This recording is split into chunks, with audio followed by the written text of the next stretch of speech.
Hello दोस्तों, स्वागत है आप सभी का हमारे चैनल पे। दोस्तों आज की अपडेट गवर्नमेंट ऑफ असम से आई है। दोस्तों ये वैकेंसी जो है परमानेंट पोस्ट के लिए निकली हैं, अलग अलग मेडिकल कॉलेज में निकली हैं।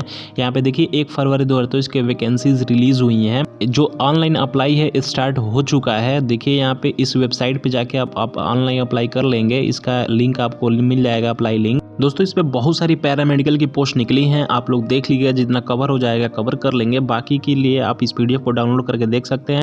पीडीएफ आपको टेलीग्राम पे मिल जाएगा। तो दोस्तों यहाँ पहली पोस्ट जो स्टाफ नर्स के लिए है, मिनिमम क्वालिफिकेशन बीएससी नर्सिंग या जीएनएम कोर्स कर रखा हो आपने और साथ में रजिस्टर्ड हो आसाम के नर्सिंग काउंसिल में, तो आप इस पोस्ट के लिए एलिजिबल होंगे। सैलरी 14,000 से लेके 60,500 रुपये हैं। दोस्तों इस पोस्ट में सबकी सैलरी सेम है, तो मैं सिर्फ सैलरी की बात नहीं करूँगा, आप लोग देख लीजिएगा। सबकी सैलरी 14,000 से लेकर 60,500 रुपये हैं। ड्रेसर के लिए पोस्ट निकली है, HSLC साइंस सब्जेक्ट के साथ हो और साथ में डिप्लोमा हो फिजिकल असिस्टेंट कोर्स का, तो आप इस पोस्ट के लिए एलिजिबल होंगे। अगली पोस्ट लैब टेक्नीशियन के लिए है, HSLC या इक्विवेलेंट हो और साथ में डिप्लोमा या सर्टिफिकेट हो लैब टेक्नीशियन में किसी भी रिकॉग्नाइज इंस्टीट्यूट गवर्नमेंट के, तो आप इस पोस्ट के लिए एलिजिबल होंगे। अगली पोस्ट ऑक्यूपेशनल थेरेपिस्ट के लिए है, डिग्री या डिप्लोमा हो फिजियोथेरेपी में किसी भी गवर्नमेंट रिकॉग्नाइज इंस्टीट्यूट से, तो आप इस पोस्ट के लिए एलिजिबल होंगे। सैलरी 14,000 से 60,500 रुपये हैं। अगली post audio visual technician central photography के लिए है, ITI पास सर्टिफिकेट हो या NCVT सर्टिफिकेट हो टीबी मैकेनिक में, तो आप इस पोस्ट के लिए एलिजिबल हैं। दोस्तों अगली पोस्ट है ऑडियोमेट्री टेक्नीशियन के लिए, बैचलर डिग्री हो ऑडियोमेट्री एंड स्पीच पैथोलॉजी में या उसके इक्विवेलेंट हो, तो आप इस पोस्ट के लिए एलिजिबल होंगे। अगली पोस्ट ECG टेक्नीशियन के लिए है, इसकी एसेंशियल क्वालिफिकेशन सर्टिफिकेट या डिप्लोमा हो ECG टेक्नीशियन कोर्स में या डिप्लोमा हो कार्डियक टेक्नोलॉजी में, तो आप इस पोस्ट के लिए एलिजिबल होंगे। सैलरी सेम है, 14,000 से लेके 60,500 रुपये हैं। अगली पोस्ट जो है रेडियोग्राफिक टेक्नीशियन के लिए है। यहाँ पे देखिए इसकी essential qualification higher secondary science यानी साइंस सब्जेक्ट के साथ हो और उसके साथ इक्विवेलेंट हो या फिर रेडियोग्राफी टेक्नीशियन सर्टिफिकेट कोर्स आपने कर रखा हो। और याद रखिएगा कि मेडिकल कॉलेज ऑफ आसाम या गवर्नमेंट ऑफ आसाम से ही हो, तभी आप इस पोस्ट के लिए एलिजिबल होंगे। सैलरी 14,000 से लेकर 60,500 रुपये हैं। अगली पोस्ट फिजियोथेरेपिस्ट के लिए है, डिग्री या डिप्लोमा हो फिजियोथेरेपी में, तो आप इस पोस्ट के लिए एलिजिबल होंगे। सैलरी 14,000 से लेकर 60,500 रुपये हैं। अगली पोस्ट रेडियोथेरेपी टेक्नीशियन के लिए है, इसकी essential qualification HSLC science subject के साथ हो और साथ में रेडियोग्राफी टेक्नीशियन सर्टिफिकेट कोर्स हो या फिर उसकी इक्विवेलेंट हो किसी भी मेडिकल कॉलेज ऑफ आसाम या गवर्नमेंट ऑफ आसाम से, तो आप इस पोस्ट के लिए एलिजिबल होंगे। सैलरी 14,000 से लेके 60,500 रुपये हैं। अगली पोस्ट यहाँ एनेस्थीसिया टेक्नीशियन के लिए दे रखा है। एनेस्थीसिया टेक्नीशियन में essential qualification HSLC science subject के साथ हो और डिप्लोमा हो एनेस्थीसिया ICU टेक्नीशियन कोर्स में, तो आप इस पोस्ट के लिए एलिजिबल होंगे। सैलरी सबकी सेम है, 14,000 से लेकर 60,500 रुपये। अगली पोस्ट भी लैब टेक्नीशियन के लिए निकली है, डिप्लोमा सर्टिफिकेट कोर्स हो गवर्नमेंट से, तो आप इस पोस्ट के लिए एलिजिबल होंगे। डार्क रूम असिस्टेंट के लिए अगली पोस्ट निकली है, इसकी एसेंशियल क्वालिफिकेशन HSLC हो या उसके इक्विवेलेंट हो और 1 ईयर का एक्सपीरियंस हो dark room related x-ray processing work में, तो आप इस पोस्ट के लिए एलिजिबल होंगे। अगली पोस्ट फार्मासिस्ट के लिए है, इसकी essential qualification HSLC science subject के साथ हो या उसके इक्विवेलेंट हो और डिप्लोमा हो फार्मेसी में और साथ में याद रखिएगा कि असम फार्मेसी काउंसिल में रजिस्टर्ड हो, तभी आप इस पोस्ट के लिए एलिजिबल हो पाएंगे। सैलरी सबकी सेम है, 14,000 से लेकर 60,500 रुपये।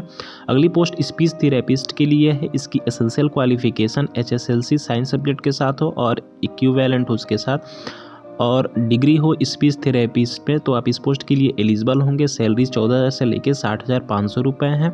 अगली पोस्ट की बात करें तो अगली पोस्ट ऑप्टोमेट्रिस्ट के लिए है, एसेंशियल क्वालिफिकेशन HSLC या इक्विवेलेंट हो और साथ में डिग्री या डिप्लोमा हो ऑप्टोमेट्री में, तो अब आप इस पोस्ट के लिए एलिजिबल हो पाएंगे। सैलरी सबका सेम है, 14,000 से लेकर 60,500 रुपये। और भी पोस्ट निकली है, जैसे डेंटल टेक्नीशियन के लिए देख सकते हैं, HSLC या इक्विवेलेंट हो और साथ में 2 साल का डिप्लोमा हो डेंटल टेक्नीशियन कोर्स में, तो अब आप इस पोस्ट के लिए एलिजिबल होंगे। यहाँ पे और भी पोस्ट निकली हैं प्रोस्थेटिक एंड ऑर्थोटिक टेक्नीशियन के लिए। अगली पोस्ट OT टेक्नीशियन के लिए निकली हैं, HSLC साइंस सब्जेक्ट के साथ हो और आपने डिप्लोमा कर रखा OT टेक्नीशियन कोर्स में गवर्नमेंट रिकॉग्नाइज्ड इंस्टीट्यूट से, तो आप इस पोस्ट के लिए एलिजिबल होंगे। दोस्तों और भी वैकेंसीज निकली हैं, आप लोग इसको देखिएगा। बाकी पोस्टों की कवर नहीं कर रहा हूँ, बाकी पोस्ट के लिए आप लोग इस PDF को डाउनलोड करके देख सकते हैं। PDF की लिंक हमारे टेलीग्राम पे शेयर हो जाएगा। यहाँ पे देखिए बहुत सारी पोस्ट निकली हैं, नॉन टेक्निकल पोस्ट भी निकली हैं। यहाँ पे देखिए कुकिंग के लिए driver, stenographer, library assistant, librarian के लिए भी निकली हैं, आप लोग देखिएगा। बात करें कि नंबर ऑफ पोस्ट के लिए, तो स्टाफ नर्स के लिए 203 पोस्ट निकली हैं। नंबर ऑफ पोस्ट अलग अलग मेडिकल कॉलेज में अलग अलग हैं। यहाँ पे ड्रेसर के लिए 2 पोस्ट निकली हैं, लैब टेक्नीशियन के लिए 40 पोस्ट निकली हैं, ऑक्यूपेशनल थेरेपिस्ट के लिए 2, ऑडियो विजुअल टेक्नीशियन फोटोग्राफी के लिए 1, ऑडियोमेट्री टेक्नीशियन के लिए 1 पोस्ट निकली, ईसीजी टेक्नीशियन के लिए 1, रेडियोग्राफी टेक्नीशियन के लिए 10 पोस्ट निकली हैं, फिजियोथेरेपिस्ट के लिए 2 पोस्ट निकली हैं, मेडिकल रिकॉर्ड ऑफिसर के लिए 1 पोस्ट निकली और रेडियोथेरेपी टेक्नीशियन के लिए 2 पोस्ट निकली हैं। दोस्तों ये वैकेंसी जो है अलग अलग पोस्ट के लिए अलग अलग मेडिकल कॉलेज में निकली है और ये नंबर ऑफ पोस्ट यहाँ पे देख लीजिए, तीनों मेडिकल कॉलेज में अलग अलग सबके लिए पोस्ट बराबर निकली हैं। 203 ड्रेसर के लिए 2, लैब टेक्नीशियन के लिए 40 पोस्ट और ऑक्यूपेशनल के लिए 2। इन तीनों मेडिकल कॉलेज में सबकी पोस्ट बराबर है। रेडियोग्राफी टेक्नीशियन के लिए 10 पोस्ट इसमें भी है और कोकराझार में भी 10 है और नागांव मेडिकल कॉलेज में भी 10 पोस्ट निकली हैं। टोटल ये सारी पोस्टें सबकी बराबर निकली हैं जो बताई गई हैं। बात करें इसकी एज लिमिट की, तो एज लिमिट इसकी 1 फरवरी 2023 से कंसिडर किया जाएगा। जनरल के लिए 18 से 40 साल है, ओबीसी के लिए 18 से 43 साल है, 3 साल का एज रिलैक्सेशन है, SC ST के लिए 5 साल का रिलैक्सेशन है, 45 साल तक छूट है और PWD के लिए 50 साल तक छूट है। और दोस्तों इसकी एप्लीकेशन फ़ीस नहीं लगेंगी, याद रखिएगा, कोई भी एप्लीकेशन फ़ीस नहीं है इसके लिए। आगे कह रहा है कि इस वेबसाइट पे जाके आपको पूरा डिटेल्स मिल जाएगा, इस वेबसाइट पे जाके आप ऑनलाइन अप्लाई भी कर सकते हैं। तो दोस्तों ये थी अपडेट्स। वीडियो अच्छी लगी हो तो वीडियो को लाइक करिएगा और ऐसे ही अपडेट्स पाने के लिए हमारे चैनल को सब्सक्राइब कर लें। मिलते हैं नेक्स्ट वीडियो में, धन्यवाद।